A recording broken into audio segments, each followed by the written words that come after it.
Hello, everybody. It's me, Jason LaVelle. Though, for those of you who follow me on social media, you may have noticed that I am transitioning to the name Jay, J-A-E. But for now, either Jay or Jason is fine with me. So I'm going to read you a little passage from a story today, but I want to tell you about it first. Now, everything I write is personal. I pull little bits and pieces from my life, the people around me, stories that I've been told, experiences that I've had, and kind of from down in the depths of my own inner psyche. And so, when you read, one of my books, you're always getting a little bit of me with it. But this short story that we're going to be talking about today is by far the most personal thing I have ever written. It was born out of my own confusion and fear. It was inspired by my family, the love that they have, and the loss that they've experienced. This was a really difficult story to write. And so when you hear it and when you read it, I really hope that you can feel me, because there truly is a lot of me in here, kind of laid bare with all of my ugly emotions. Now, after I finished writing this, I really didn't know what to do with it. It's not a horror story. It's not an action thriller. There are no killer spiders, no pandemic causing the apocalypse, and there are no paranormal elements. So I was kind of confused about what I should do. This story was a way for me to dredge up a lot of emotions and feelings and grief and try to sort it out for myself. And anyone who has experienced grief knows that it can be a confusing process and a difficult process. But right now, I'm going to be releasing this on its own. I'm going to be selling it for $2 in the hopes that I can raise funds for those fighting against injustice in our country. All proceeds from this book, every single penny, will be donated to Feed the Movement, a small group of individuals based in Charlotte who provide hot meals, snacks, and drinks to all of the people fighting for justice. That includes those on the front lines of protests, those doing jail support, homeless and housing insecure individuals, black and brown folks, and any and all freedom fighters doing the work to liberate all people from the oppression of capitalism, police brutality, racism, sexism, xenophobia, queerphobia, transphobia, and misogyny. I think that this is a very good cause and a very important one. I think that all of us recently have been made much more aware of the horrific injustices that have been happening in our country. So I really hope that you will spend that $2, pick up this book, and enjoy a very heartfelt read, and also do some good in the world by supporting the people that are trying to effect change. Now, I'm going to read you a short passage from this story. It's called Echoes. Here we go. Yvonne stared out toward the horizon through pale, rheumy eyes. Dark blue water, dotted with occasional whitecaps, swept out in a gently undulating blanket toward the imminent sunset. Her hands shook at her sides. She gripped the deck railing to steady them. She'd never felt called to the sea, nor been enamored by the ocean. But this place, it was different. Lake Michigan pulled at her and had her whole life. No matter how far she traveled, her heart remained by the lake, where the air blew crisp and cool, and every night blessed her with a spectacular sunset. A tear rolled down her cheek, navigating a maze of lines and wrinkles before falling into oblivion. She hadn't been down to the water it was hard to remember when. Funny how time did that. 20 years it's been. 2 decades since I've put my feet in the sand. So long since I've felt the cold sting of the water around my ankles. Her brain worked faster than her body. In her mind, she was already off the deck and across the lawn, waiting at the top of the steep staircase that led down to the beach. But she wasn't 30 anymore, and even her 60th year had passed by decades ago. Time had withered her body into a twisted echo of her former self, stealing her strength and leaving an old lady behind. She moved like the lake on a calm day, almost imperceptibly, guided by the surety of the current beneath. It pulled her home, the longing in her heart echoing the rush of the waves. Home. Was that something she'd ever feel again? Yvonne slipped off her black flats, patent leather ones with a gold buckle on top. With first one big toe, then the other, she peeled off the compression socks that ran up her calves. Her breath came in labored huffs as she forced her tired muscles to move. She got both socks off and winded herself in the process. The nurse usually helped with that sort of thing, but she wouldn't be coming until morning. Yvonne had told her to stay home. She needed time for herself after the funeral. The grass chilled her feet as she stepped out into the yard. It folded beneath her, the slight damp of the earth coating her thin skin. She shivered and watched her feet as they took her out through the grass, perfectly cut by the nice landscaper. Zach was his name, easy to remember because he shared the same name as her grandson. She braved a look up as she moved closer to the landing. The waves' gentle rushing beckoned her like a crooked finger, with a sound as reliable as a heartbeat, though maybe not her own these days. She reached the landing and gripped the rail, steadying herself as she caught her breath. 2 steps up onto the landing, and she looked out down the dune.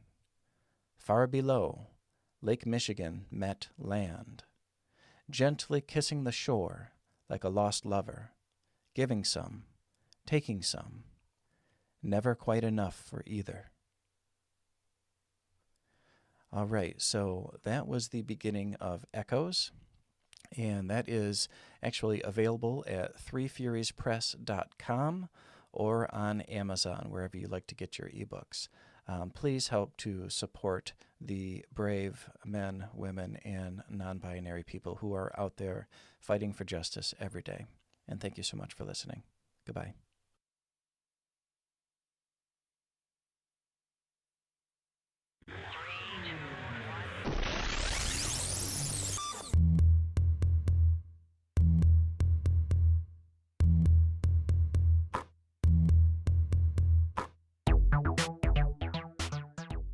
I got a big old stack of books right here, but I do a lot of reading on my phone, and today I finished reading Redbird. Now, this was a paranormal horror story written by my buddy Stephen Carr.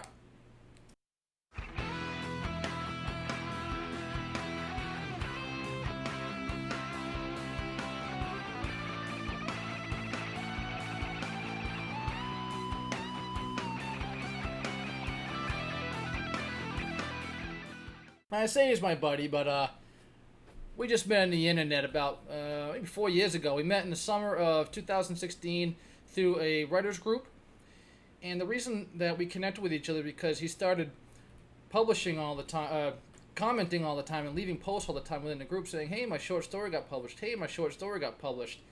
And eventually, one day, I realized, geez, this guy sure publishes a lot of short stories. It's like, someone who's able to write that fast must not be able to write very good. So one day I clicked on one of these little short stories, and I realized actually he is pretty good. He writes fast and he writes good, so that's pretty impressive. So he started back then. He started back then about, I don't know, the summer of 2016 or so, the spring of 2016. And since then to this day, he has not only written but published over 400 short stories. So I'm impressed by Steve. So he and I get along. He invites me to a lot of other groups he's in, so we've been published many times together, so I've had the pleasure of reading a lot of his short stories. But I don't typically review short story collections by my fellow authors because they're typically a little more difficult to write. You're trying to go over a bunch of short stories rather than one long one. It's just easier to talk about that. So when I found out he had a book called Redbird out, I decided it was time I delved in to see how good he could do it with a novel. And I was like, this is my time to do a solid for Steve because I really like him and I admire him and I wanted to leave a review for him. So I gave him 4 stars on Amazon with this book. Now, he writes all over the gamut. He's written, I would say he's mostly a literary writer. That's just my opinion from the stories I've read of his, and I've read a lot of his stories. However, he writes in every single genre imaginable. I've read sci-fi, I've read fantasy by him, I've read horror. This book happens to be a horror. And of all the genre fiction, horror is my favorite, so I was really excited. And he didn't disappoint. It was a haunting tale. You know, the main character is this young boy named Zane. And of course he makes many references to Zane Grey's famous Western novels in the book, and I believe that's where the boy was named from. Was his father was an avid Zane Grey reader. Anyways, so Zane, he has these hearing aids in all the time and everything else, and he's new in town. He likes to play baseball. He's going to this new school called Redbird, and it's in the Birds, this particular neighborhood in Cincinnati. And I learned that's where Stephen is from, so I do the same thing. I read a lot about central Massachusetts in my stories and novels. I don't know, writing what you know, I guess. You can't escape it sometimes. But he did a good job. He did a good job developing the backdrop because we had a couple different stores in the town, the school, a couple different houses, the baseball field. We had a pretty good idea of what this little town looked like, and I enjoyed that. It kind of started reminding me of like a Goonies or maybe like a Stranger Things kind of a novel, or Stephen King It, where you get the idea of the small town backdrop and the young children who live in it. Also, my buddy Sean Burgess wrote a book called The Tear Collector that also reminded me of this type of a small town setting, and I enjoy those books. I think they're really nice. They're not too frightening. Now, that's what I thought until I got to the end of this book, and now all of a sudden, about 3/4 of the way through Redbird, all of a sudden I'm reminded of something by like Richard Lehman or Brian Keene or something, just completely horrifying and gore-riddled. I mean, lots of horrible things are happening, and this young boy's involved in it. So it involves a lot of paranormal stuff. There's ghosts. It's pretty cool because some people that are involved in the book, you don't realize that they're part of this whole paranormal experience that Zane is going through until a little later on. So Steve does a really good job at kind of keeping you on your toes in those regards. You're just like, oh wow, so this person was really involved in that, and that person wasn't really real. And I'll also kind of let you guys in on a little secret. Towards the end of the book, I wasn't sure. I was like, okay, did all this stuff really happen? Or is the main character just nuts? So Stephen did a really good job, because I prefer it when a book ends like that, where I'm kind of left questioning a couple things.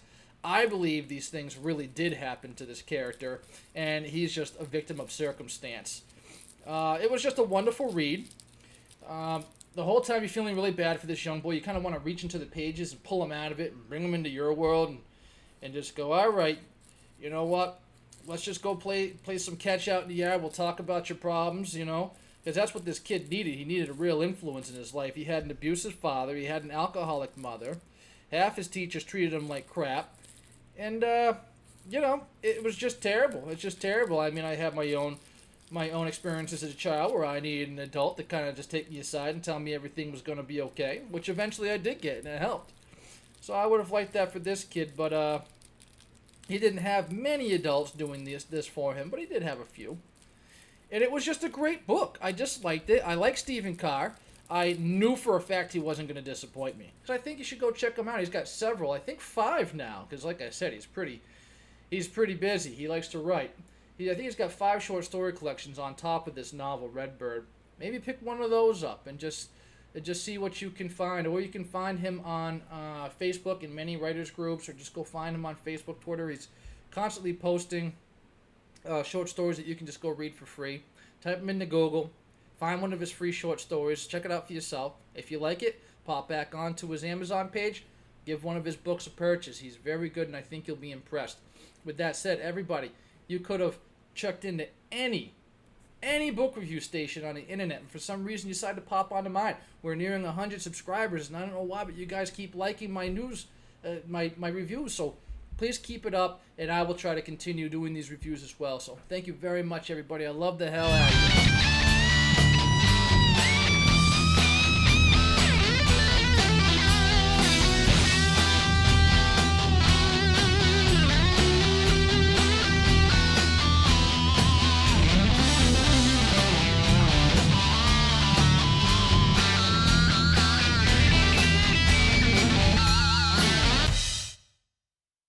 What I hear often from non-beer drinkers is certain elements of beer that they don't like, whether it be the taste or the aftertaste, that it's too robust or too pungent, or the opposite, that it's too watered down, or it's not flavorful enough, or that it loses its flavor if it gets too warm or too cold, or that it has to be ice cold or lukewarm. Well, on this Indie Brew review, not only do I have a great beer that I think beer drinkers will appreciate, but I think a lot of non-beer drinkers will really, really enjoy. So let's go California Creamin', everybody.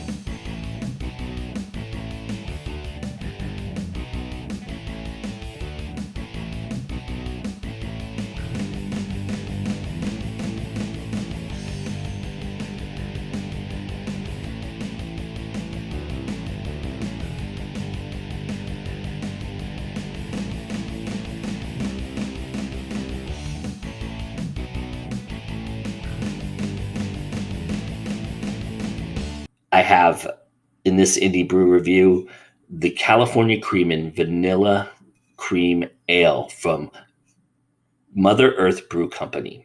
They're a family owned business from northern San Diego. They were founded in 2010, and they were really doing it as a hobby, which, a lot of craft brewers start that way.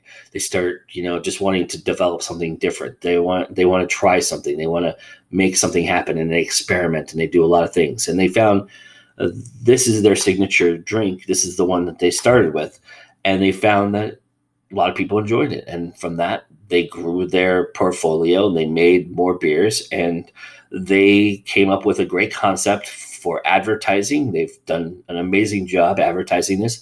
And actually, this is a very cool and interesting idea, because for this company, they got so big and so huge so fast that they actually signed some deals with some bigger distributors and some bigger brewing agencies, and went mass marketed. And then they pulled it back and realized that they could do this as much as anybody could, and as well as anybody could, and went back to their roots. And now they're completely family owned, and they've been independent ever since. And we're lucky that they are, because they're making some incredible creations. This is, of course, their signature, which is called California Creaming, or excuse me, Cali Creaming, and it's vanilla cream ale.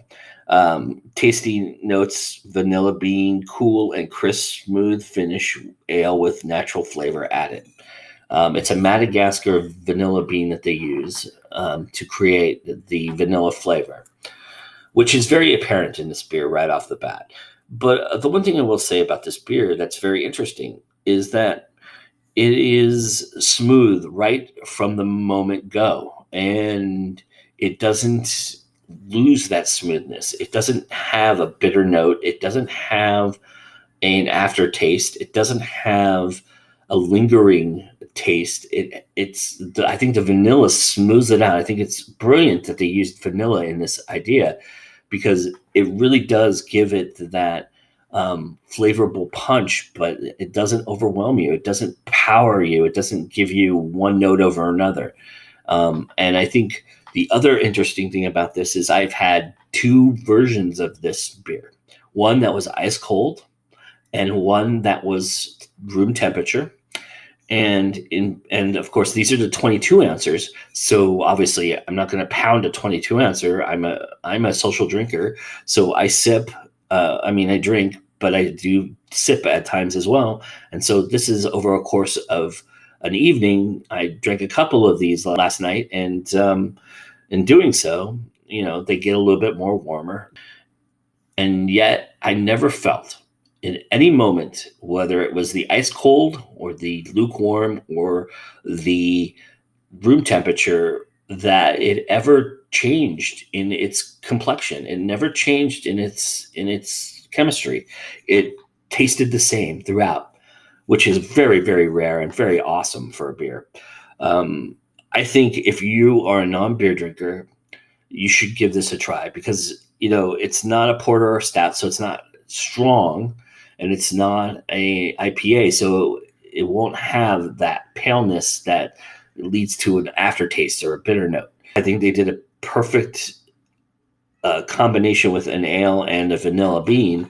And I've had other vanilla concoctions, whether it be porters or ales, and never did I ever feel like the vanilla was the star. It was just kind of that little extra flavor, that little touch that really added more to the experience. This is the experience. The vanilla is the experience. And I think that's really impressive for a brewing company. I really, really enjoyed this. I'm going to be drinking a lot more of it in the future.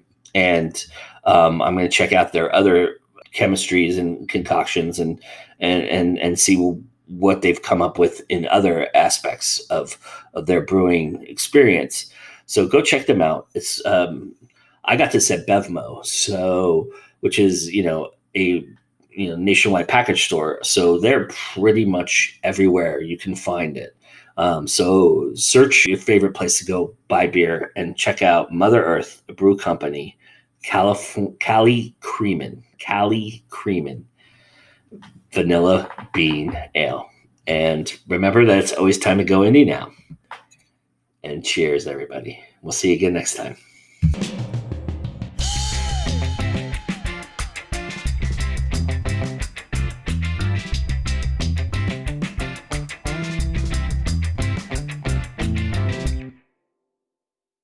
Hey everyone, Rebekah Jonesy here, author of the Mabstall series and COO of 3 Theories Press, and I am here once again to give you a little editing tip.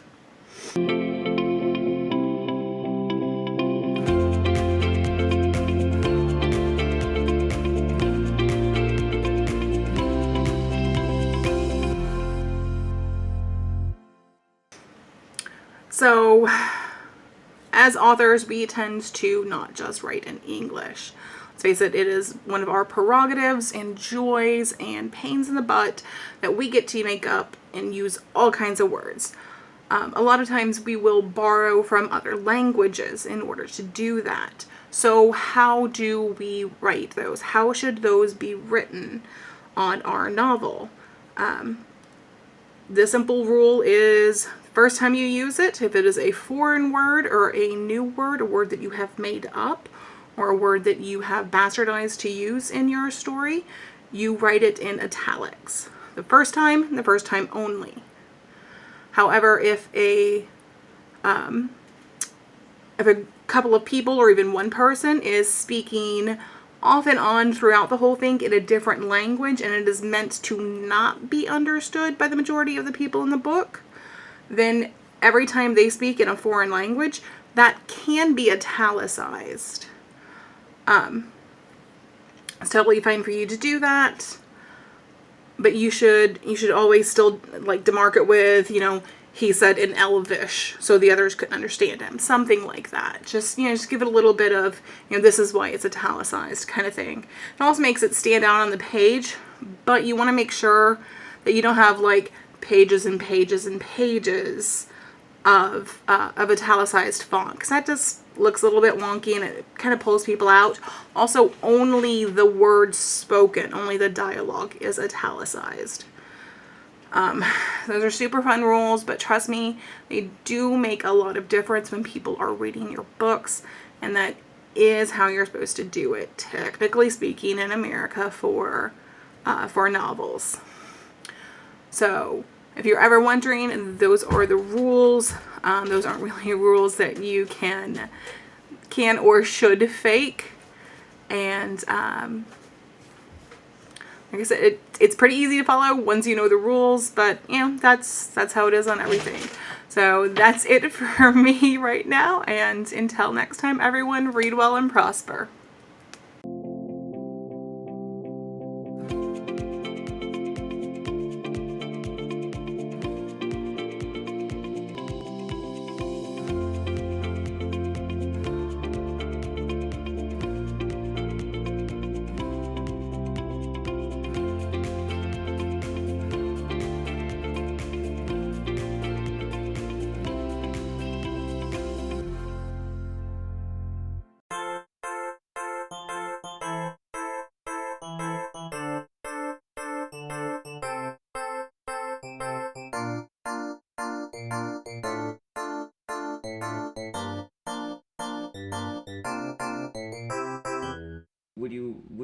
like to be in my documentary about women?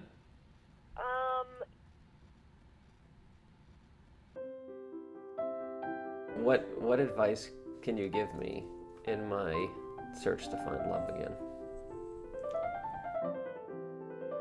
How's marriage working out? Are you single? Do you date? No, I have a boyfriend. Do you consider yourself a feminist? Well, I'm female, so naturally. Because it ended up lasting 6 hours. So You had a 6-hour orgasm. Yeah, I did.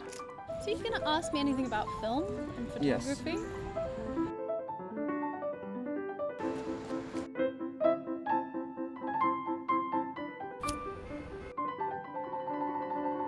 Is anything missing from your life?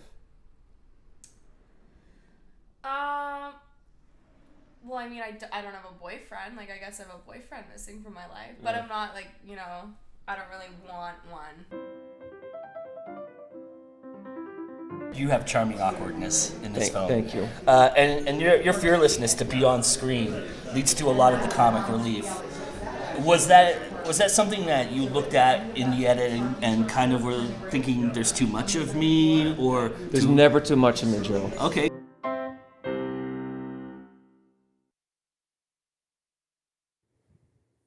Hi, I'm here to read for you from Packed with the Pack. I'm author A.J. Mulligan, and this is my new paranormal romance that is available on pre-order now.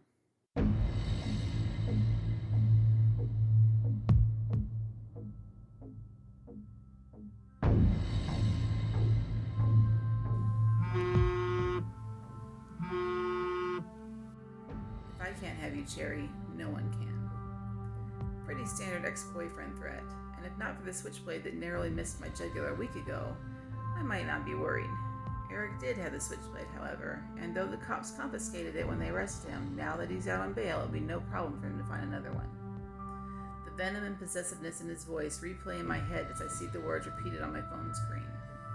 I changed my number the day after Eric tried to kill me, but despite reassurances from everyone I know that they wouldn't give him the new one, he got hold of it from somewhere. Now, not even an hour after the district attorney called to warn me that Eric slipped his ankle monitor and disappeared, he's texting me threats. I gotta get out of town. Fear grips me tight as I shove my arms in my red leather bike jacket and jam the cherry red helmet on my head. I rev up my motorcycle and the tires squeal as I peel out of the parking lot outside my apartment. I can't stay here anymore. Eric will come looking for me. With no family left to speak of except my grandma Ethel, I speed through heavy downtown traffic on my way to her cabin in the woods. My auburn braid bounces in the wind, threatening to work its way free of the hair tie holding my curls in place. Traffic thins the further I get from town, and by the time I arc the bike onto Old Country Road at the edge of the woods, the streets lie empty behind me. I allow my shoulders to relax, and I give in to the purr of the engine and the gentle bumping of the less maintained concrete as the bike speeds through the path between the dense trees. Hazy moonlight slips through the foliage, creating a strobe-like effect on my visor. Granny Ethel lives in a dirt road that veers from the pavement at a sharp angle, and I skid on some loose rocks when I take the turn. The motorcycle wobbles, but I regain control and slow the bike down to avoid a wreck in the middle of nowhere. If I didn't have a psycho ex-boyfriend out to kill me, I'd be better able to appreciate the beauty of the forest around me. Light streams down through the breaks in the trees to pool in patches on the ground that remind me of a Pollock painting, illuminating the greens and browns and grays of nature. One particular set of grays, lying on a fallen oak at the side of the road, strikes me so much that I stop the bike and idle in awe. Not 20 yards away lies the biggest, most beautiful wolf I've ever seen. The engine of the bike does nothing to scare it away. If anything, the cock of its head and perked up ears indicate a level of curiosity more than fear.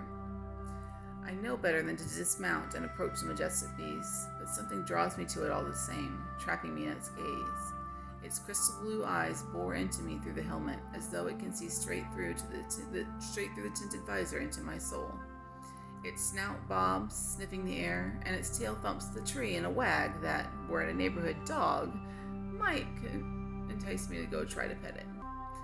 Then I remember the scar on my neck, stitches freshly out this morning and still bright red just a week after Eric's attack, and I decide I quite like my neck in one piece.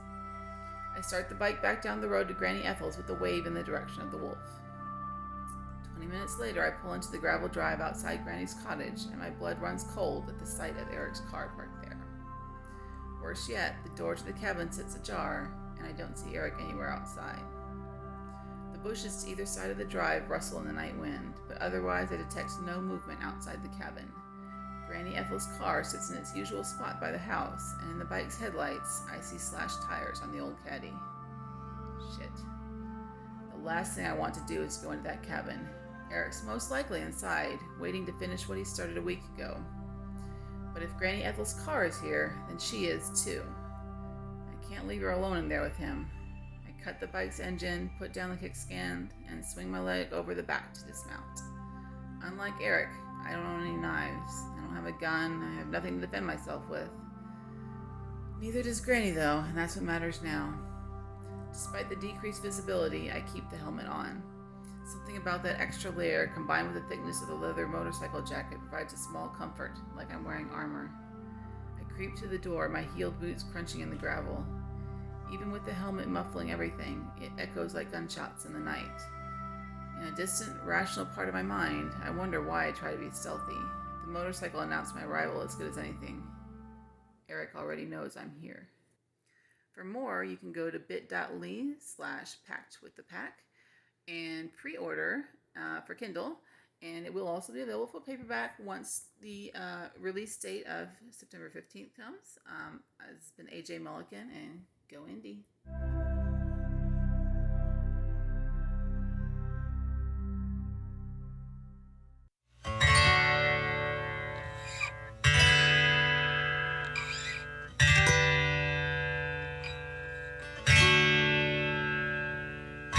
Where am I going?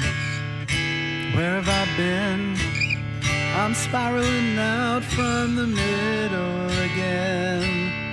But I got stories I'd like to tell, tears and laughter, but I've learned them well.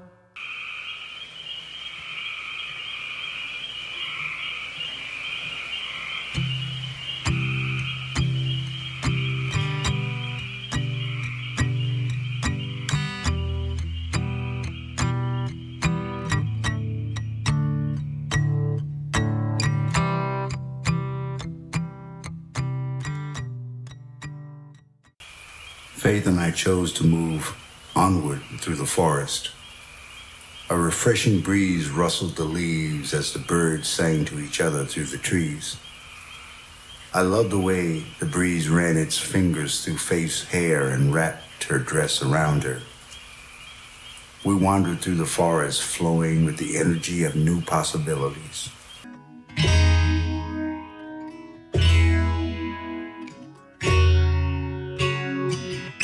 Not sure where I'm coming from, not sure where I've been. Thought I might make a change, turn my back on my sin, reach out and claim it, live closer to the sky.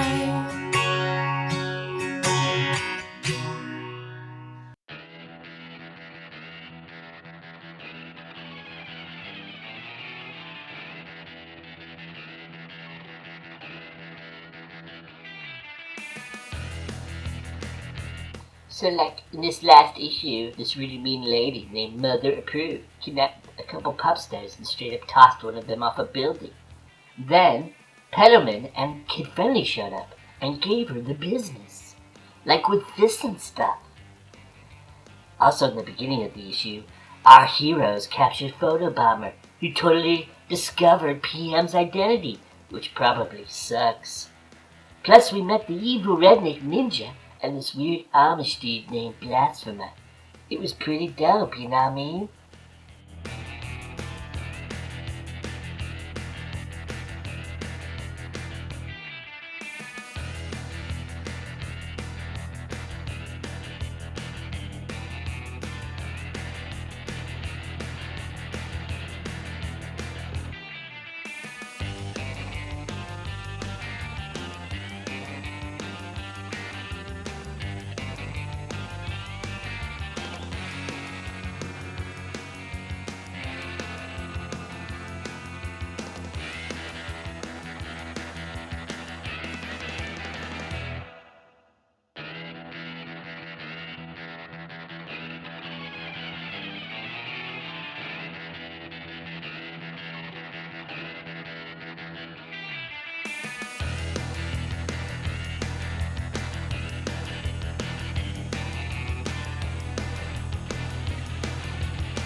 everybody. My name is Christopher Russell, and I am the author of the newly released fantasy epic Divinity's Twilight Rebirth, whose cover is seen here.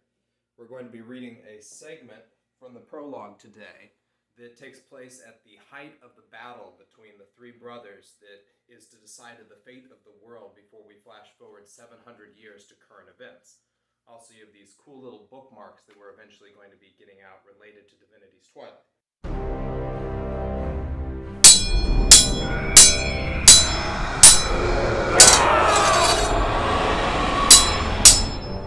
Pass my orders down the line, Darmatus bellowed.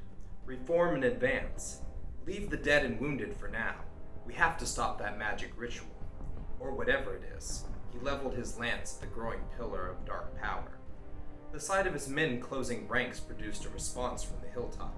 In front of the forest, the ground buckled and swelled, much like bread leavening in a baker's oven. But this was no natural phenomenon.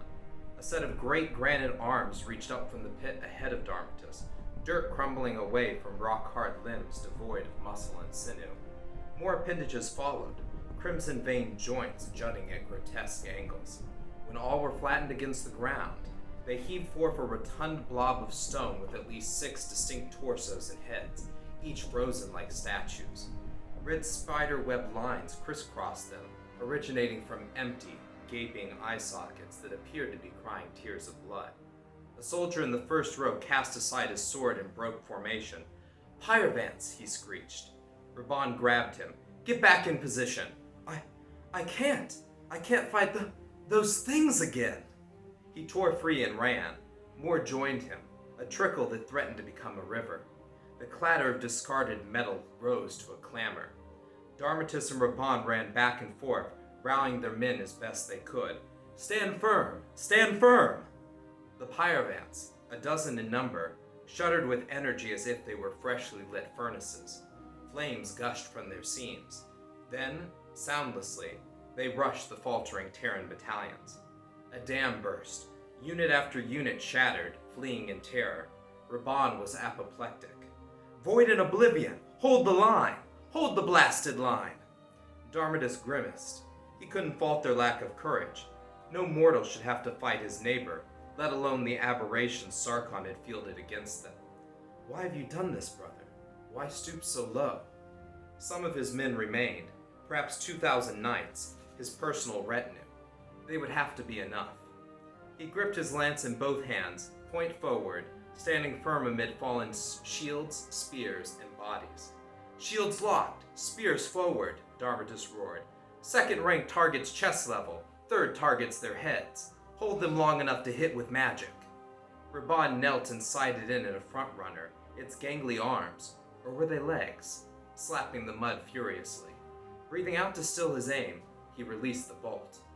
The simple rod of iron blew off all the limbs on the Pyrovant's left side, sending it into an uncontrollable tumble of fracturing body parts. Flaming coals mixed with tiny yellow Illyrium crystals poured from holes in its stomach. After disgorging its innards, the abomination lay still, arms no longer flailing, haunting eyes no longer bleeding.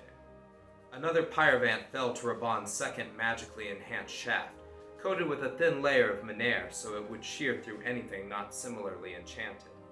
But the Pyrovants were too quick for him to drop them all. Bracing themselves, the knights screamed a cry of defiance and thrust their spears as the foe barreled into them at full speed. Spear hafts snapped like toothpicks. Broken bodies, their weighty plate completely ineffective, flew through the air. Some granite appendages came loose, yet the Pyrovants were too massive for traditional metal weapons to have any great effect. What the Terrans could do was stop the creatures. After the initial impact, they pressed in from every side, stalwartly rushing to fill the gaps left by their slain comrades. Leading with warped and bent shields, they caught a group of 3 Pyrovants before they could break through the other side or withdraw. Darmatus wouldn't let their sacrifice be in vain. Ejecting flame from the soles of his boots, he leapt above the fray, positioning himself so he'd fall directly atop the nearest glob of living statues. One head glanced up, noticing him. Too late. Summoning the wind to speed his descent, Darmatus fell with the weight of an onager strike, sending a blast of accumulated Menair through his lance tip as it hit. The pyre van ripped itself apart from within, leaving behind a cloud of dust and debris. To read more from Divinity's Twilight Rebirth, you can find it on my website, ChristopherRussellAuthor.com, or on Amazon or many other ebook retailers. The official book will be out in stores on September 22nd. Thank you.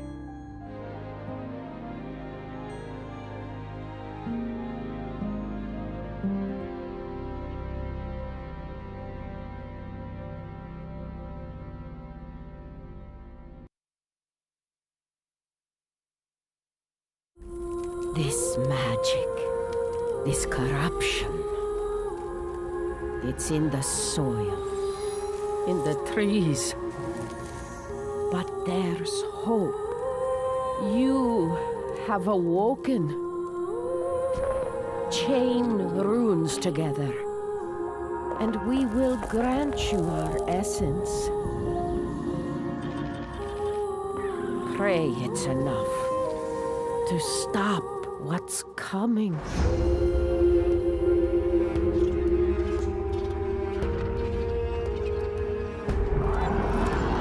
By lengthening the bond between runes, stronger spirits will aid you. The corruption is spreading, and we need your help, Guardian. Take back our home. Fulfill your oath.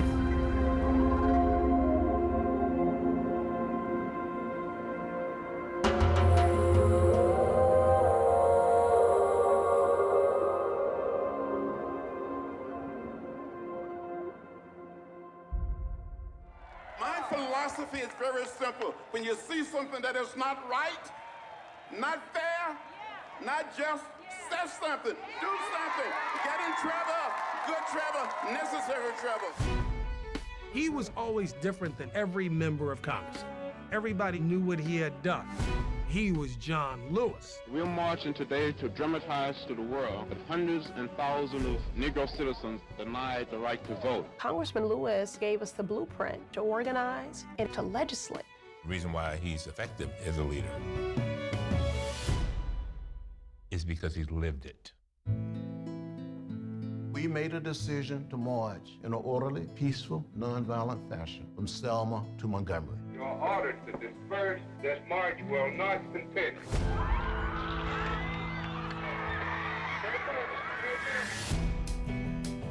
I was hit in the head.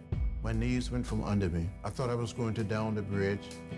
If John Lewis, as a 19, 20-year-old, wasn't doing what he did, I would not be here. We will march with the spirit of love and with the spirit of dignity that we have shown here today. The whole time he was in the movement, it was frightening, knowing the danger, knowing what could happen. You cannot replace a John Lewis. He's the most courageous person I ever met. Too many people struggled and died to make it possible for every American to exercise their right to vote. He challenges the conscience of the Congress. Bring common sense gun control legislation to the House floor. 40 years later, John Lewis continues to inspire us. Are you with me? Let me hear you. 3 civil rights workers that were murdered for trying to help people get registered to vote are looking down on us. This is a time for action. That's what I learned from John Lewis. There are forces in America today want to take us back, but we're not going back. We're going forward.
everyone, Rebekah Jonesy here today, and I am doing a reading for Jason LaVelle and his latest release, Pathosis, Book 1 of the Dying World Chronicles.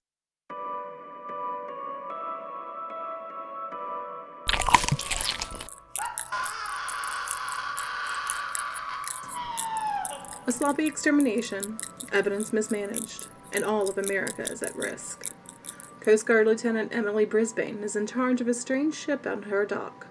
Everyone on board has been ripped apart. Even more disturbing, some of the bodies show teeth marks. Human teeth marks. Before she can conduct a full investigation, she needs to clear the ship of aggressive spiders attacking her investigators.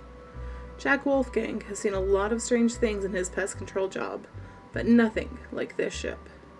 Picking through the bloody decks is bad, but spiders who hunt men is just too much. The government lady isn't paying him to risk his life, so he does the bare minimum before heading home. Lieutenant Brisbane, who Jack decided was actually a bit of a snug little wench, had a nasty sneer on her face when she led him onto the deck of the ship. But he couldn't have been prepared for what awaited him on the decks of the Darwin. So unprepared that, after only a few steps, he vomited into his white fabric respirator, filling it with jalapeno burger and onion rings. The lieutenant waited patiently for him to finish retching before she spoke. "As you can see, Mr. Wolfgang, we have quite a situation on our hands here." His eyes red and watering, Jack stood and wiped his mouth. He nodded. "We need to know what happened here. But earlier today, one of our investigation team members was bitten by a large spider. It was pretty dramatic, and, to be honest, no one wants to go back down below until the spiders have been taken care of. Seemed crazy to Jack at the time that a spider, even a big one, would frighten tough military personnel. Even though arachnophobia is the single most common phobia, these military types were supposed to be professional and fearless, or as close as you might come to it. Apparently, they aren't as tough as we all think." Lieutenant took him to a stairwell that led down into the belly of the ship. There, she bid him farewell. "Wait, ma'am, where did the ship come from? Knowing that could help me out." "You and me both," she replied, already making her way across the disgusting deck, strewn with body parts. It had been 40 minutes since Jack watched the lieutenant walk away. He threw himself into work. Impossible though it was, he tried to ignore the carnage he'd seen on the deck and focus on the bug problem. Large spider webs covered many of the corners and overhanging surfaces on the deck of the ship. Even the stairwell, he noted, appeared to have been coated with webs before the previous crew had been down there. "Well, webs indicate a species that relies on catching flying insects, mostly by chance," he said to himself. Unlike spiders that travel on the ground or a forest floor, such as the wolf spider or the wandering spider, these web-building spiders are typically not very active or aggressive.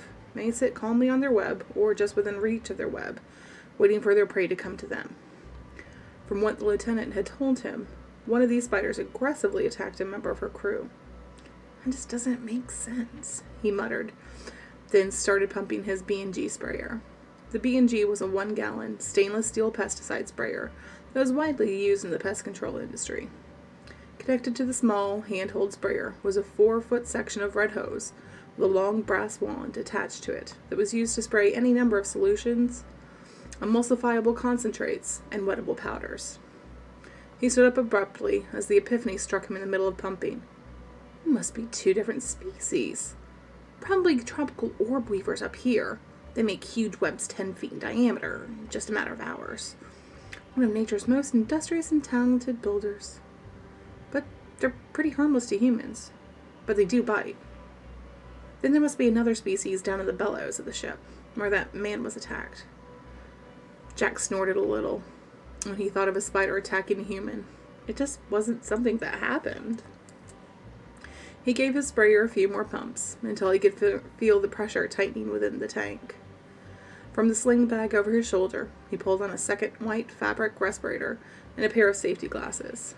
They had amber lenses, which made seeing in dim places, like the belly of this creepy ship, easier while still protecting his eyes from the chemicals he used. He cleared his throat loudly, as if to prepare himself.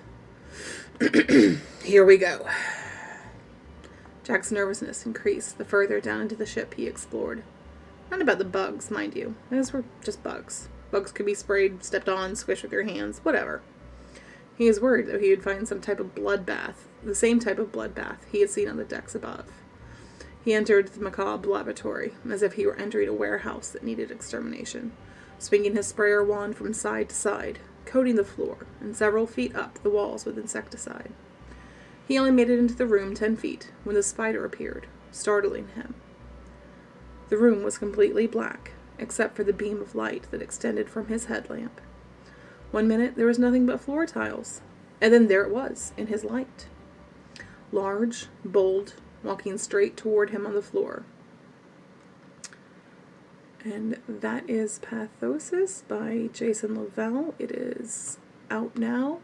Everywhere you can get books. Amazon, Barnes & Noble, threefuriouspress.com. Go ahead and go get your copy today. The second book in the Dying Worlds Chronicle will be coming out later this year. And make sure you check the ceiling above you for cobwebs before reading. Thanks, everyone.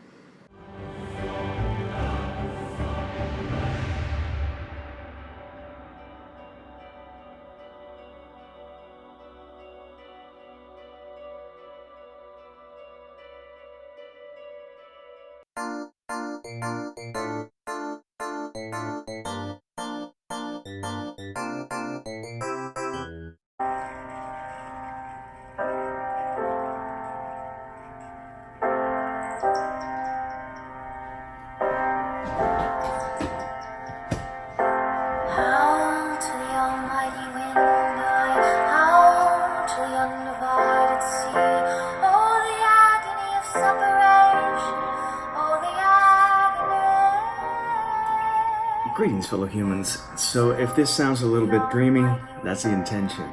The intense times that we're living through. I thought it would be good to review something a little bit more mellow. I have something a little bit more crunchy for next month. But there's a couple of reasons why I'm reviewing No Venable.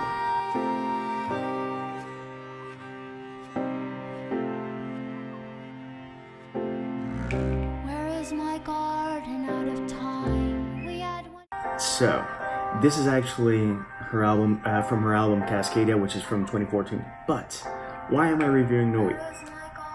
First off, I've followed her for some time on Facebook and YouTube. I like her music. She describes the music as ethereal folk music for seekers. And from the friends that I have, I think it's something that you guys will probably enjoy. She's a songwriter. Self-described home recording artist, which I think is pretty amazing, and I don't think it can get more indie than that. The thing is that by saying home recorded artist, don't think that quality is not there. If you can hear,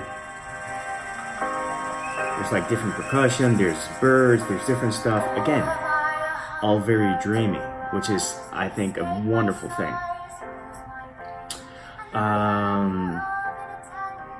So yeah, instrumentation is pretty varied. Includes orchestral instruments like harp. She actually has several videos of her playing harp. She has harp, cello, viola, violin, flutes, different stuff, just to give it texture. Basically, anything is valid in the studio as long as it helps capture the atmosphere that she's going for. This also includes synths. It's not everything organic. There's some electronic elements there. Some beats are thrown in for the mix in her different albums. But in Cascadia, I think there's a really strong focus on just really lush textures that feel like you're floating through somewhere. She's toured with Ani DeFranco. Annie has some great things to say about her, and I'm not surprised. Have the utmost respect for Ani DeFranco as a writer and as a musician. So I think that if she gives high praise to someone, at least check it out. Her music has been included in TV shows. It's been in movies, and seriously, as an indie author, I would adore for her to have for me to have enough success to have an adaptation of one of my probably middle grade or more dreamy projects, and have her work on the music, because she is, she's very impressive and offers some stunning music. By the way, her live videos on Facebook are also very sweet, very intimate, because it's like, you see this person, she clearly has a lot of talent and no ego.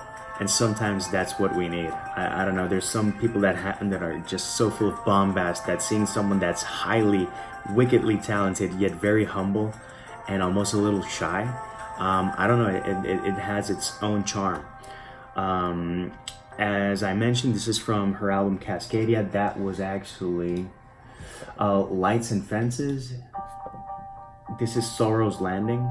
It's got some pianos as well in certain songs. Again, if it'll help her get that dreamy feel, that dream pop feel, it's there, and I love that. Cascadia is I can't say it's a very varied album in terms of tone or attack in terms of what you do with a song. Everything's like very dreamy, but what it does have is crazy variety in terms of how she reaches that mood and that feel and that tone.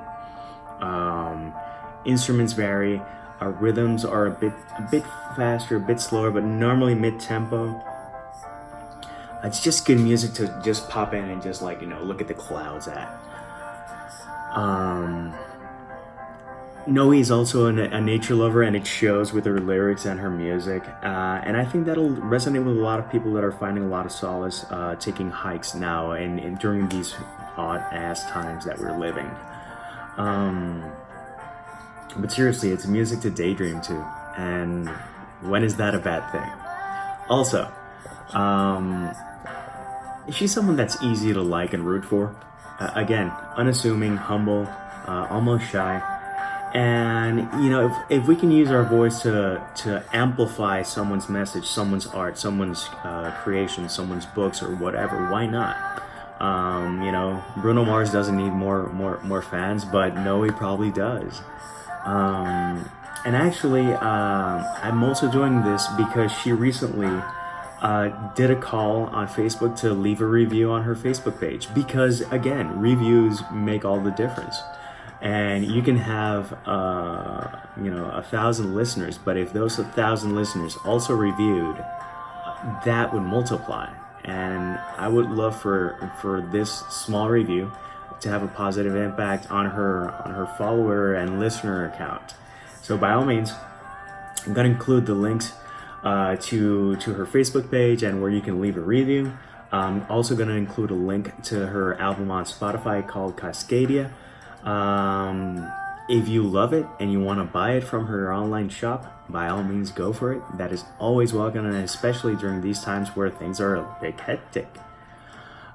So yeah, remember, when indie artists are concerned, every bit helps, every voice helps, every review helps. So a little goes a long way. So cheers Noe, cheers to you. Hope that you check this out. Until next time, peace, love, Maki rolls. And remember, it's always time to go indie now.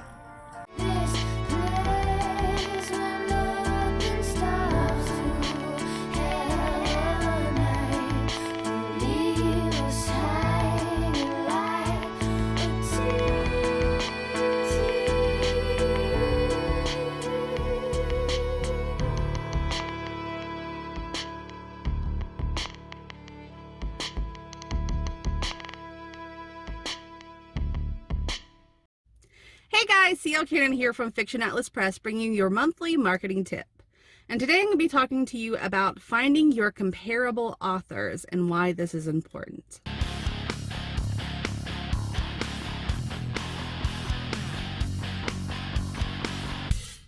So first off, what are comparable authors? Comparable authors and comparable books are books that you can compare to your own book from a marketing standpoint. They have some of the same themes. They have some of the same ideals. They're in the same genre. usually, and they're things like, if you like this book, then you may like this book. It's like what your also bots are supposed to be doing. They're supposed to be telling you things like, people bought this book, so you might like it. So if you know your comparable authors, that's one way that you can reel in more readers, because they're fans of another book or another series, or even a TV show or something that may be comparable to your own book. Now, how do you find out what books you're comparable to? Well, you can ask your readers, especially beta readers are really good at, telling you, well, this kind of feels like this book, or I thought that some of the themes from this book kind of related to this other book that I've read. You want to probably stick with more mainstream authors and books when you're comparing. Just because if you're going to compare to another indie author, they may not have a very big readership yet, and so you're not going to snag as many people. So try to compare to larger series and more known names. Let's see, another way that you can find your comparable authors is you can look for common threads that are, like, say your book has elemental magic. Well, what other books have elemental magic in them? Or say your book has people with they're mutated and they have superpowers. Well, who else is mutated and has superpowers? The X-Men. So you could use the X-Men as one of your comparables. If you were influenced by anything, if like a TV show influenced your idea, or another book gave you that lightning bolt, like, oh, I can make something kind of sort of like this, but not the same. Of course, you don't want to be like ripping off another book, but something that influenced you can also be a comparable. So one of the things that you can do is you can follow your comparable authors on all their social medias, and you can see how they interact with their fans and implement some of those strategies into the way that you interact with your fans. And not everything will work for everyone. Some things are really specific, but you can find some general ideas from their social media, how they're interacting with their fans, and what works for them may work for you, especially if you're writing in the same genre. One other thing you can do is you can reach out to those authors. You can reach out to them and ask to do newsletter swaps, or you can ask to do a mutual social share where you both share each other's books on social media. You can ask to do a BookBub swap where you do a recommendation of each other's books. And if they don't get back to you, that's no big deal. Some people are actually just too busy, or they're not interested. So you can also do things like writing some articles on your blog. Write like a listicle and say, like, if your book is about witches, you would do the top 10 books about witches that you need to be reading, or something, some catchy little title like that. And you would put your book in there as one of the books. Usually we put it down at the bottom as like number 10. And then the first 9 books, you would put other books about witches by popular authors that are your comparables. And then you could actually share that on social media after you got the article done. And you can tag the authors in that, and sometimes they'll actually pick it up because it's done for them. All they have to do is click a button and share. So sometimes they will share that for you, and that gets you more exposure. But either way, it gets you some SEO and gets some content out there, and it's comparing your books to their books. So it becomes a recommendation, and more people are likely to read it who like the other books by the other authors. You can also target comparable authors and books when you book ads on Facebook or Amazon or BookBub. BookBub just came out with a great new way to target other authors on there that you guys really need to check out. It's going to make things a lot easier, because before it was a little bit hard to tap into exact authors, but now they have a specific section where you can just go and find authors to target on there. So that's great. But basically, know who your comparable authors are, because especially if you're looking for an agent, agents like to know this thing too. They like to know what your influences are, what books are kind of like yours, so they can also help market you to publishers and things like that. But basically, know who your comparable authors are and follow them on social media, and leverage the knowledge that your books are kind of like these other books to get more fans. I hope this has helped you. If You have any questions, you can always email me at info@fiction-atlas.com. I'd be happy to answer any questions that you have about this or any other marketing topic. And you can also message me on Facebook. All right, that's all for me. And remember, it's always time to go indie now. Bye.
Uncle Tom. Uncle Tom. Why is Uncle Tom okay? It's not. It is. Does it matter? Free speech matters, of course. It's very, very important. But what about when someone who you expect to be on your side isn't? Today we're going to be talking about that film that most likely you haven't heard about. I'm Okubo here at GoIndieNow, and welcome to my show. Uncle Tom. It's a great documentary. An oral history of the American Black conservative. A lot of great cast in this. And just to let you know, this film should be watched. You should be watching this film. Even if you're not a conservative, you should be watching this film, especially in today's world. We have a time now that's more racially divided, and everyone's pointing the finger, and many people who are pointing the finger don't really know why. But the loudest voices aren't usually the majority. The people pressing for more division are not usually the majority. The majority of people sometimes just go with the flow. So how far are we willing to go before we pull back on the reins, before the horse goes over the cliff? I don't know. I honestly don't know. I myself have lost a lot of friends because I'm a conservative, because I support Donald Trump, but also because I tend to point out how the government works. A lot of the problems in the U.S. aren't coming from the White House. It's usually local governments, state governments that dictate what's happening within the state. There's a difference between U.S. state law and U.S. federal law. And if we look at what's happening in Portland now, you can see that the state has told the federal government not to come in and stop the looting, rioting, and a lot of stuff that's going down there. And I know I'm going to offend some people, and this is an offensive point here, but protesting from Martin Luther King Jr.'s point of view is peaceful. Non-aggression, passive marching, sit-ins, that's it. When you're marching with somebody and they start burning, breaking, looting, I'm sorry, that's no longer a protest.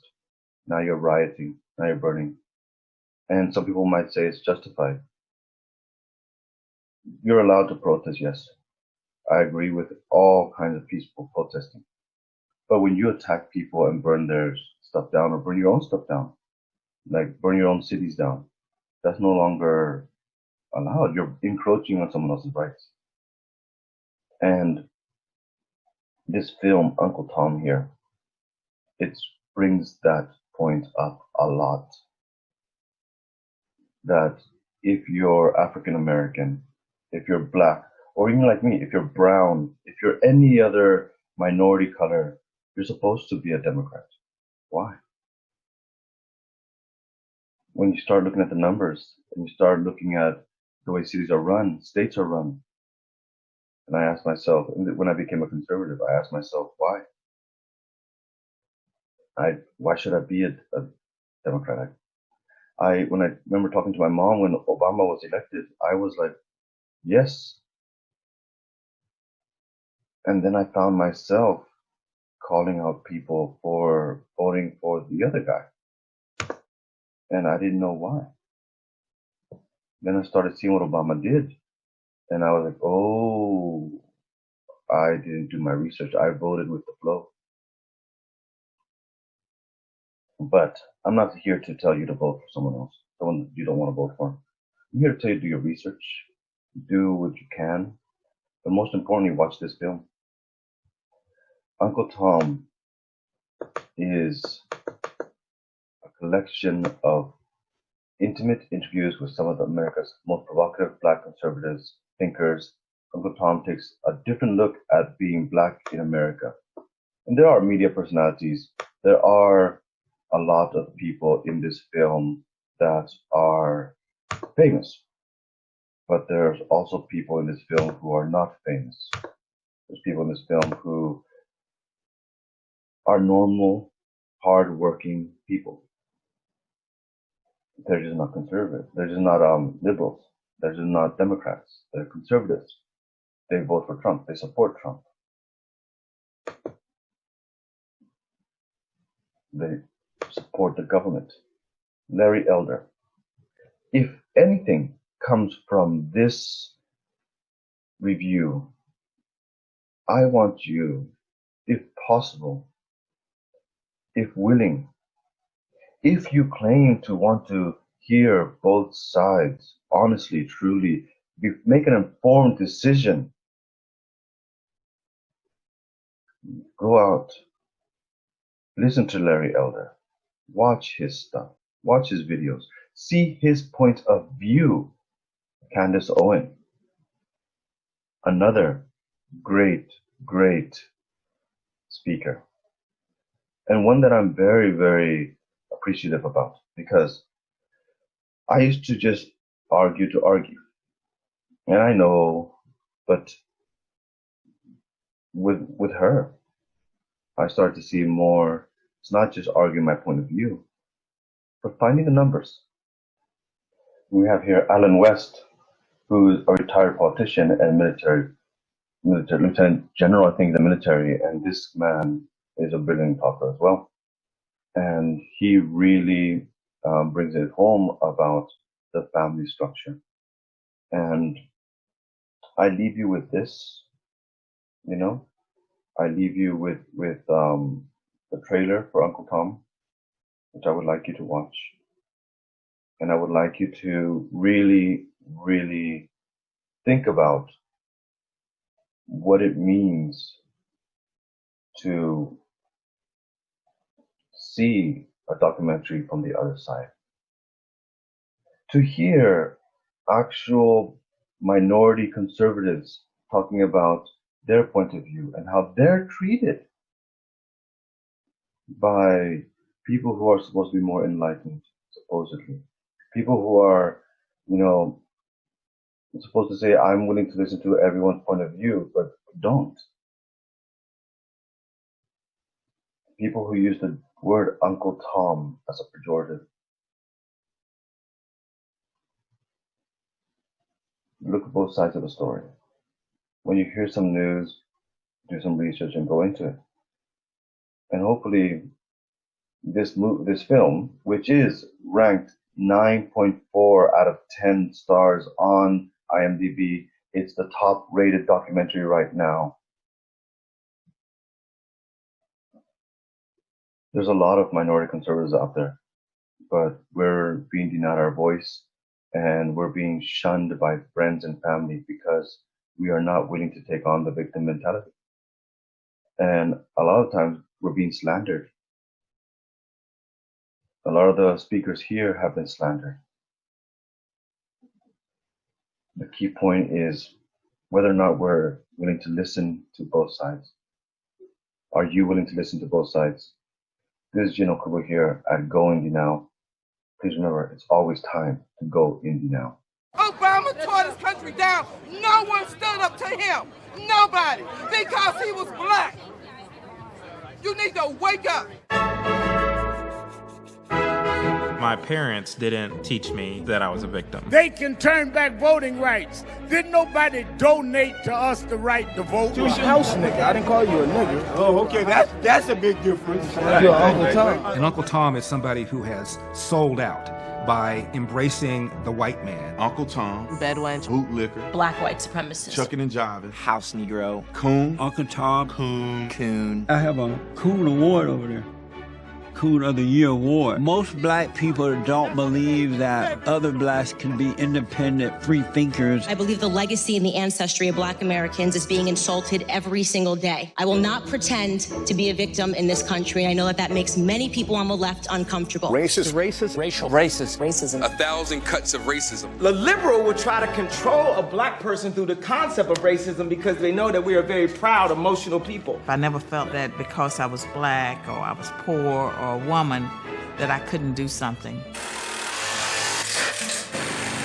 I grew up being told of my disadvantages, that this country is unfair to black people. The ideology is implanted into you subconsciously to believe these things. It's like a cancerous plague in the mind of black Americans. We're brainwashed to think, well, is it because I'm black? America's not ours, or we got shipped here. No.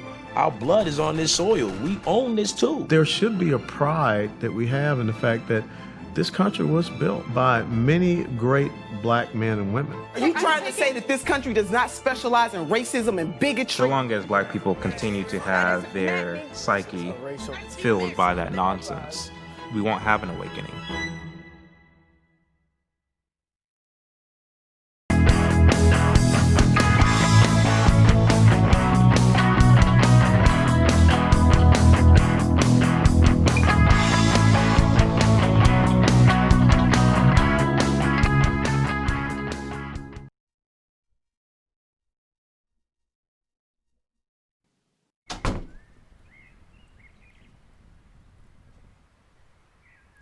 Alright, today we are going to be playing a game, A Short Hike. It is enormously cute.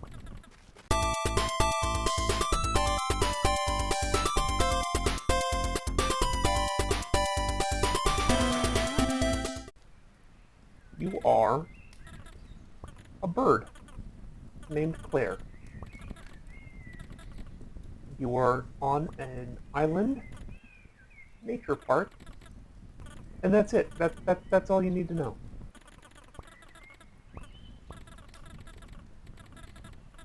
So that's your aunt there, and she is park ranger, and you were the park ranger's kid. And it is full of wonderful, wonderful people to talk to. You know what? We just ran past the first person. Talk to these people. Did you know you can hold two while running and glide through the air? Of course. Everyone knows that.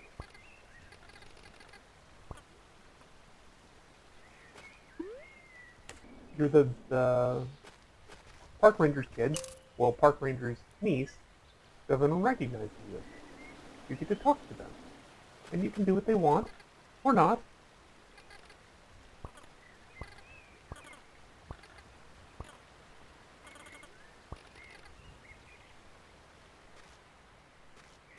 And they are just charming. So you found a show. And so now you get to go and talk with the girl who has the show.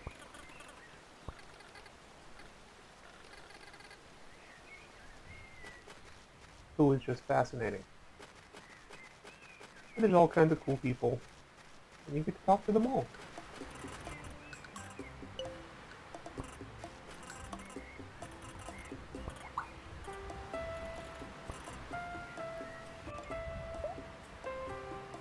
There. Now you have a compass.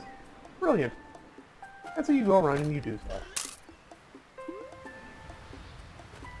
Like, fall off of things a lot.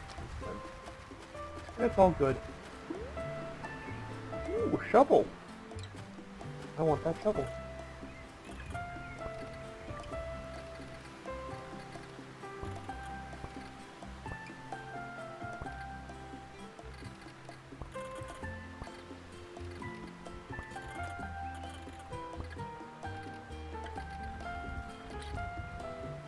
So there you go. These are the kinds of quests you get in this game. Simple, wholesome quests that involve you just like doing normal things that people would do on the beach after you talk to people. And then there's this dude, which I love so much.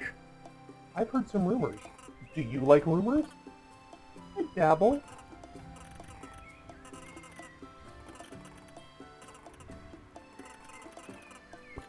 What kind of stuff? I don't know.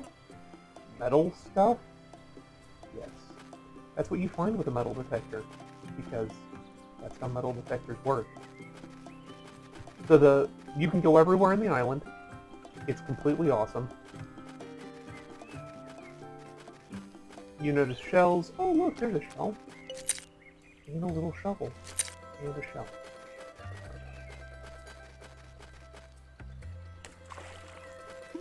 And in general, if you just follow the trail of coins, it gets you cool places.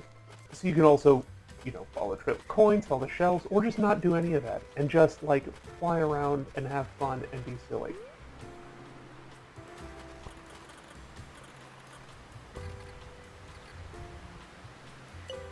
There.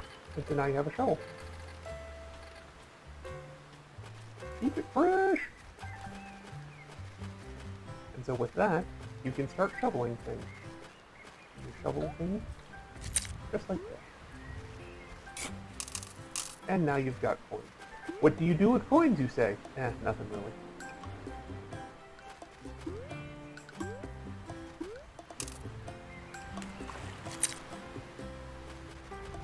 Oh, look, a stick. Oh, look, a stick? Yes, thank you. Oh, look, a stick. Oh, look, a ball. Yes, you can smack the ball around, and it makes a great noise. It's just like smacking a ball at the beach.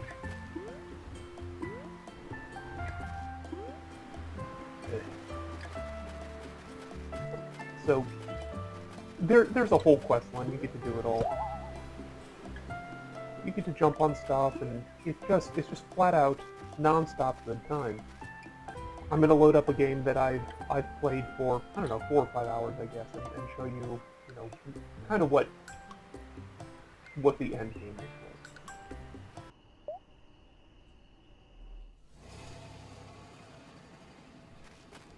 So here you are after having gotten some golden feathers and buying this completely awesome hat. You've got a shovel, and guess what? You can fish.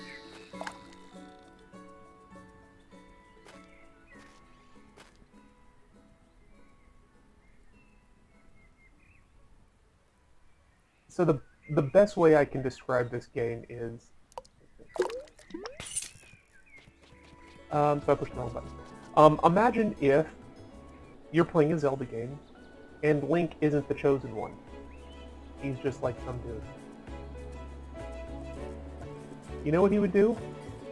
He would 100% just like drive Epona around, cutting grass with the Master Sword, and fishing an awful lot. And it would be so amazingly chill.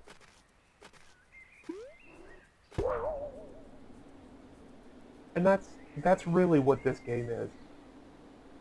The first time I played this, I kind of followed the main quest line, and it was cool. And I'm like, oh, all these other people have stuff for me to do, I don't really want to do them. And so you know what I did? I just didn't do any of those quests. And that was fine. Like, the game didn't punish me for not doing any side quests. You can just play the game and have fun with it. If there's something that it doesn't look like it's going to be fun to do, just don't do it. A lot of this game is, based around, good, wholesome fun.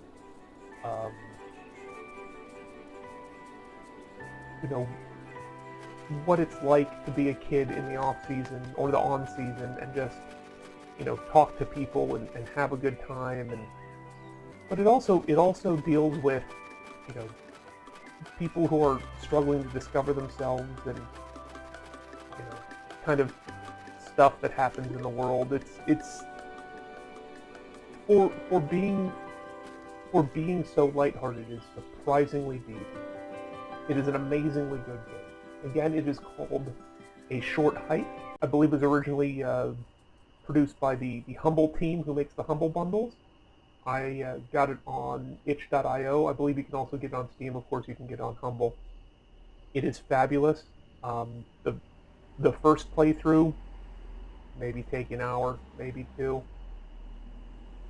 But this is one of those games just like Zelda that you can pick up, and it doesn't matter where you're at in the game, you can have fun. You can play, you can find something else to do, and you can always just sit down and fish.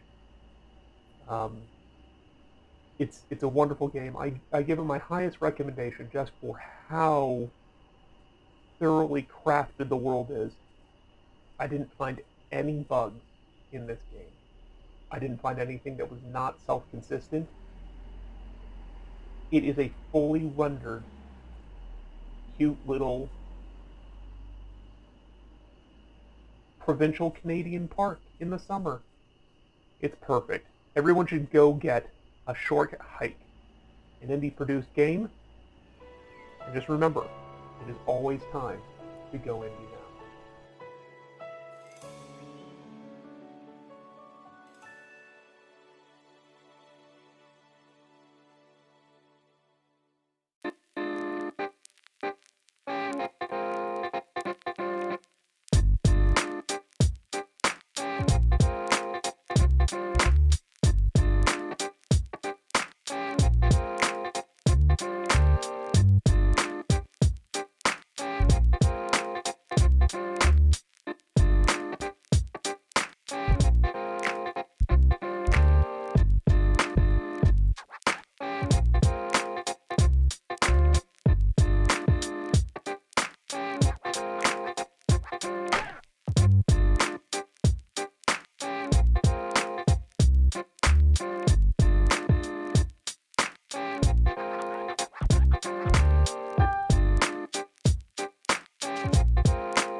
The jury awards special recognition for excellence in narrative feature cinematography goes to Hassani Johnson's Takeout Girl.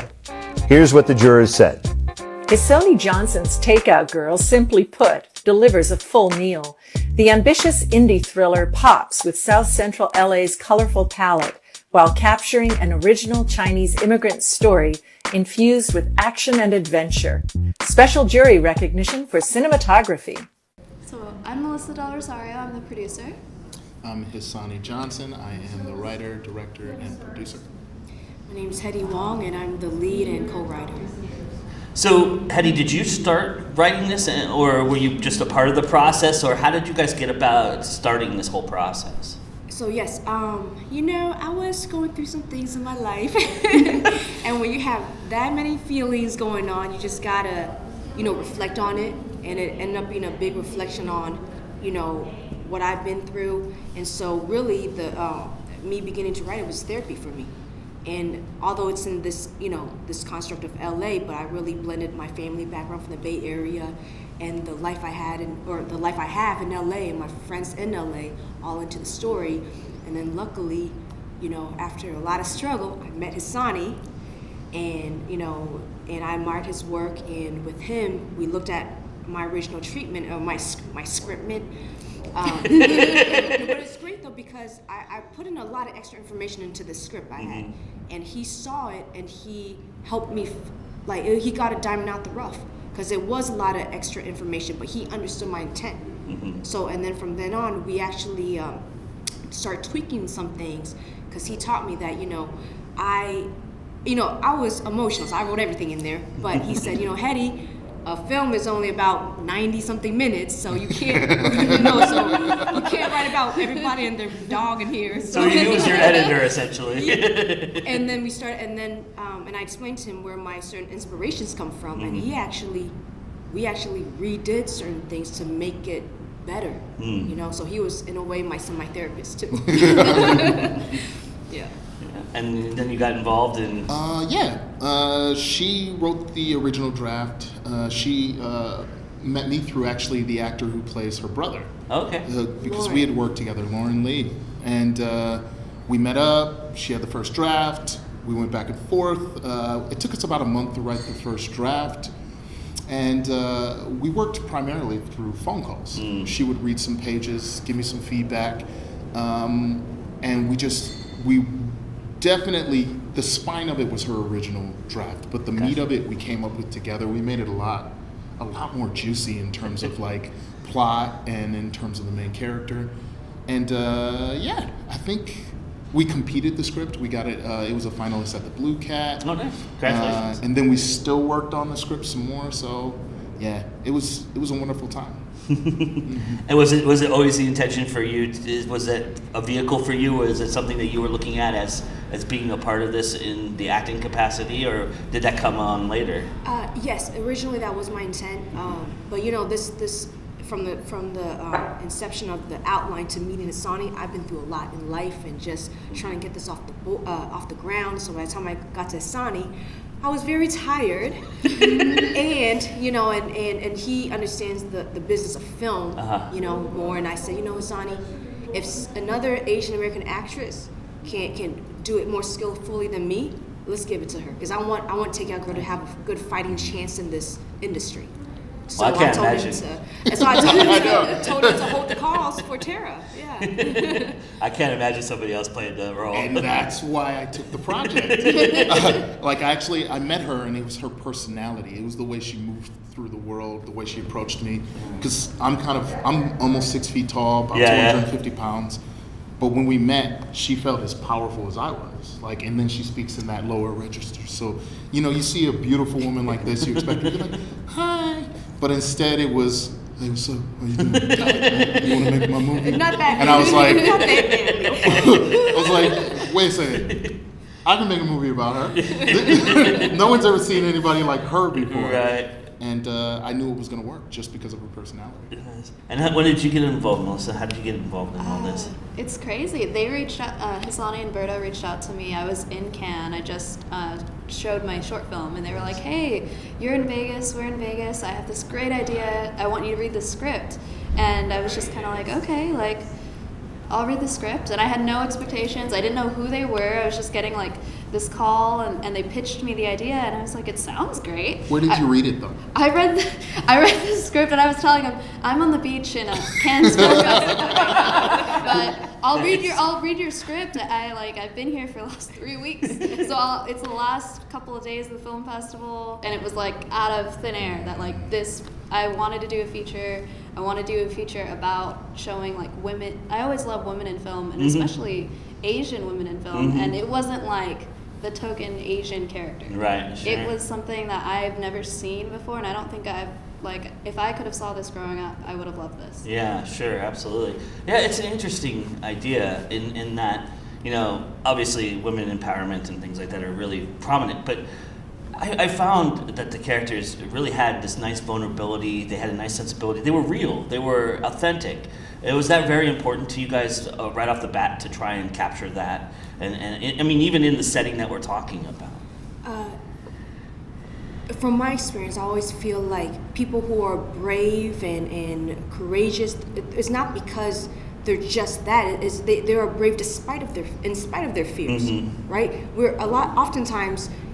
We're driven by so many complicated, dark feelings, and sometimes vulnerability, sometimes anger, you know, and we just want to show well-rounded characters because, you know, and we really reflected on both of our lives and the people, you know, in our lives that we, you know, when we were young didn't understand, but when we got older, we're like, he wasn't angry, he was driven by pain, you know, things like that. So we wanted to make sure that these characters aren't black and white. People that you may have seen as criminals or villains, you know, it's so much more than that. And since a lot of these characters are based on people I know, I was telling Hassani, these weren't villains to me. I know what they did was bad, but they weren't bad people to me.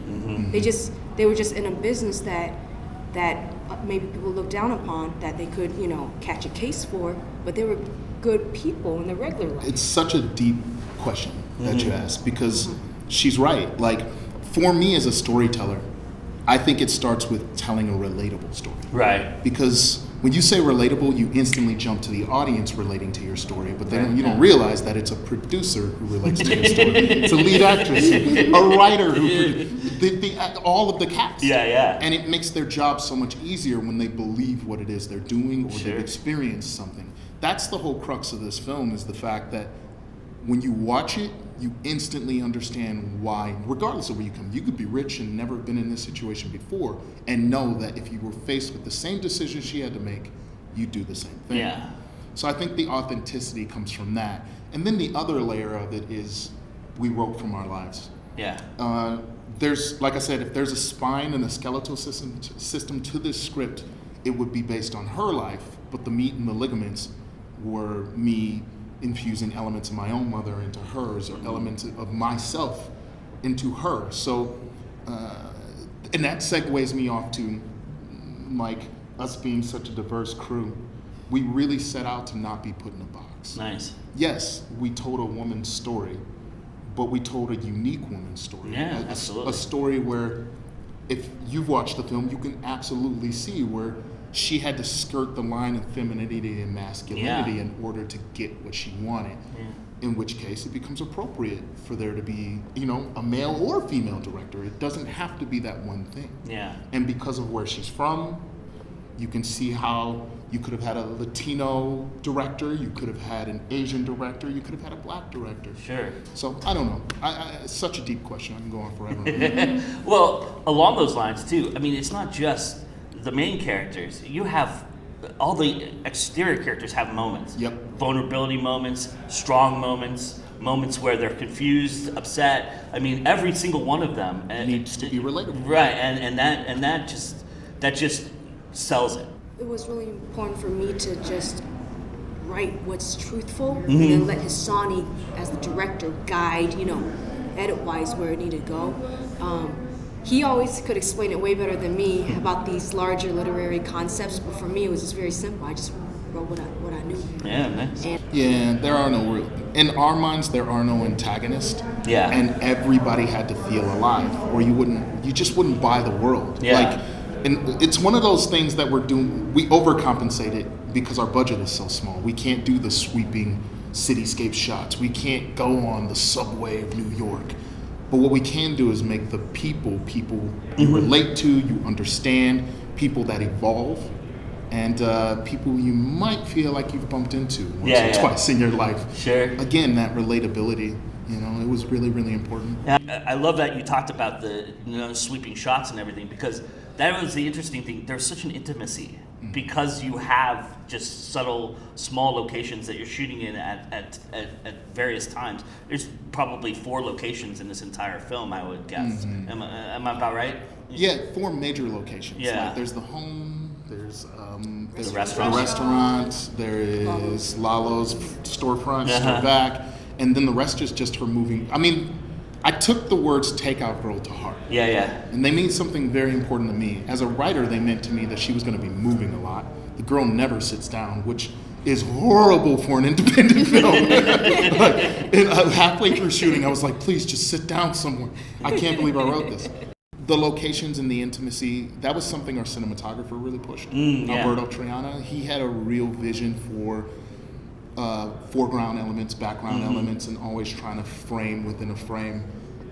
Because he wanted it to feel as if they didn't have the space to move, which is why people got irritable and made bad decisions. He wanted it to feel really hot, so he used a lot of filtration to make the world feel slightly uncomfortable. Yeah. It's almost like that do the right thing sort of syndrome, where the hotter it gets, the higher the crime rate gets.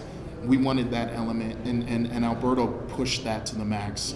I think his camera movement really made the film go from like a no-budget film to like something that feels like it actually had one, and his framing was just impeccable. the lighting too. Yes. The moments that are very stark and very bright are the tense moments, and the moments in which you're kind of confused and walking into it, they get darker.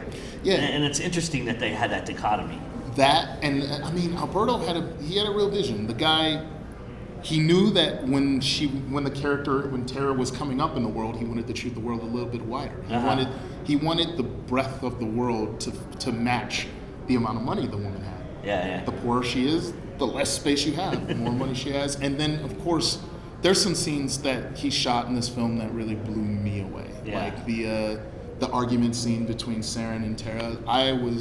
That's a risky, bold way of shooting the film. And I can't thank him enough for being that bold. That is awesome. What do you all love about indie film? What is it that you cherish about it? Mm-hmm. Ooh, you want to go first again? Yeah. So you oftentimes heard of indie project being a passion project, right? And our film is really based on passion because, like you said, everybody put in so much sweat equity. We got blood out of stone, and this all happened because of everybody's belief and faith and passion. Because when you're trying to make something out of nothing, you're gonna need passion to try. Yeah, sure. You're gonna need something. Right. So yeah, passion. And we're still driven by it. We're still fighting every day to just get results.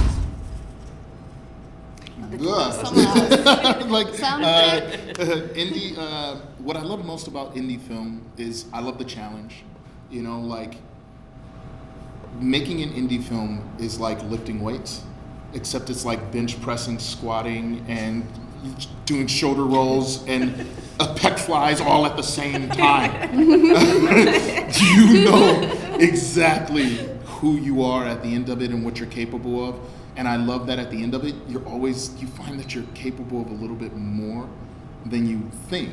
Because although that metaphor is very, very appropriate, you also have a lot of spotters. I love the relationships that come out of indie film. And I love that with indie film, you're in the driver's seat. Like, this film would not have happened under a Hollywood umbrella because, at least not with me directing. It would have been an Asian director for sure. It probably would have been a female director for sure. She probably would have been replaced with some major star who have credits. Yep. Long she would have been credit, considered too young as a 23-year-old to be producing a motion picture. Our cinematographer would have needed more credits, but we said to hell with all of that and showed that yes, a male and female working together can tell a convincing story from a female perspective. Nice. We can make a film that essentially is accessible to everyone, even though it's made by the most diverse people on the planet. A black man isn't stuck making films about just slavery or gun violence in Chicago. We can make films about anything. An Asian American woman can produce a film about anything. A Latino cinematographer, we already know with the amount of Oscars they won, can shoot anything. So I guess that point has already been proven, and he's just continuing the tradition. But that's what I love most about independent film. You stamp your own ticket. That's fantastic. There's just this feeling, like I've been on big productions, I've been on small productions. It just feels like everyone comes together for a purpose. It's the passion, it's the challenge, but it's also really centralized around the story. Yeah. If you find the right story and the right team, there's nothing you can't do. Like that's what we have here, and that's what I know we'll have going into the next feature.